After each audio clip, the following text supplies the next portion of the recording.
ಈಗ ಇವತ್ತಿನ ರಾಜಕಾರಣ ಹೆಂಗಿದೆ, ರಾಜಕೀಯದಲ್ಲಿ ಏನು ಬೆಳವಣಿಗೆಗಳಾಗ್ತಾ ಇದೆ, ಕಾಂಗ್ರೆಸ್ನಲ್ಲಿ ಏನು ನಡೀತಾ ಇದೆ ಹಾಗಾದ್ರೆ ಅನ್ನೋದನ್ನ ನೋಡ್ತಾ ಹೋಗುವಂತ ಸಮಯ. ರಾಜ್ಯ ರಾಜಕಾರಣದಲ್ಲಿ ಕ್ಷಣ ಕ್ಷಣಕ್ಕೂ ಟೆನ್ಷನ್, ವೇದಿಕೆ ಮೇಲೆ ಒಂದು ಮನಸ್ಸಲ್ಲಿ ಮತ್ತೊಂದು. ಏನಿದು ಹೀಗಂದ್ರೆ, ಕಾರ್ಯಕ್ರಮ ಮುಗಿದ ಕೂಡಲೇ ಕುರ್ಚಿಯತ್ತ ರೇಸ್.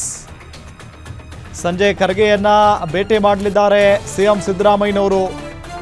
ಸಂಜೆ ಖರ್ಗೆಯನ್ನ ಭೇಟಿ ಮಾಡ್ತೇನೆ ಅಂತ ಹೇಳಿ ಸ್ವತಃ ಸಿದ್ದರಾಮಯ್ಯನವರೇ ಈ ಸಂದರ್ಭದಲ್ಲಿ ಹೇಳಿಕೆ ಕೊಟ್ಟಿದ್ದಾರೆ.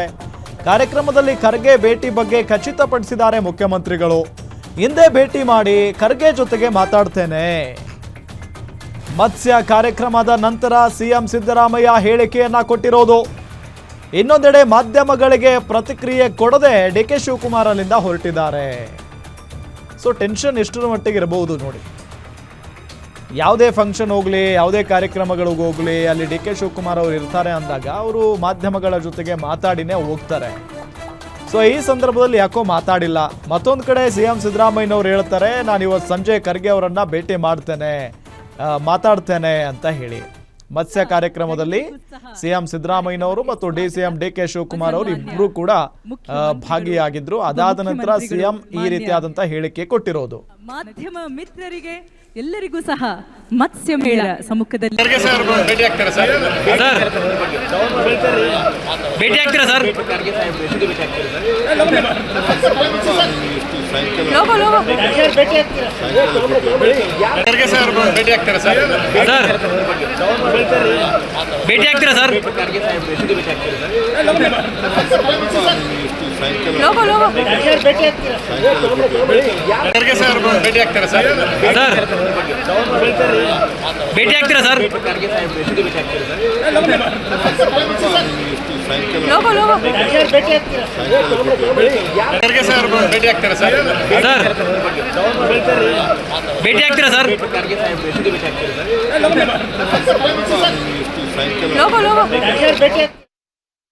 ಗಮನಿಸ್ತಾ ಇದ್ದೀವಿ,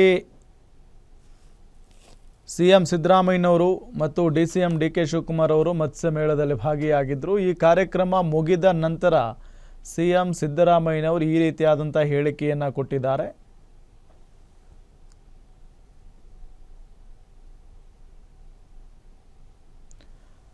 ಸೊ ಅದಾದ ನಂತರ ಸಿಎಂ ಸಿದ್ದರಾಮಯ್ಯನವರು ಇವತ್ತು ಖರ್ಗೆ ಅವರನ್ನ ಭೇಟಿ ಮಾಡ್ತೇನೆ ಸಂಜೆ ಅನ್ನೋ ನಿಟ್ಟಿನಲ್ಲಿ ಹೇಳಿಕೆಯನ್ನು ಕೊಟ್ಟಿದ್ದಾರೆ. ಈಗಾಗಲೇ ನಾಯಕತ್ವ ಬದಲಾವಣೆಯ ವಿಚಾರಕ್ಕೆ ಸಂಬಂಧಪಟ್ಟಂತೆ ಸಿಕ್ಕಾಪಟ್ಟೆ ಚರ್ಚೆ ಆಗ್ತಾ ಇರೋದನ್ನು ನಾವು ಗಮನಿಸ್ತಾ ಇದ್ದೀವಿ. ಸೊ 2.5 ವರ್ಷ ಮೊನ್ನೆಗೆ ಮುಗಿದಾಯಿತು. ಸಿಎಂ ಸಿದ್ದರಾಮಯ್ಯನವರು 2.5 ವರ್ಷ ಆಯಿತು ಈಗ ಮುಖ್ಯಮಂತ್ರಿಯಾಗಿ. ಸೊ ಹೈಕಮಾಂಡ್ ಮಟ್ಟದಲ್ಲಿ ಮಾತುಕತೆ ಆಗಿದೆ ಅನ್ನೋ ನಿಟ್ಟಿನಲ್ಲಿ ಏನು ಚರ್ಚೆ ಆಗ್ತಾ ಇದೆ.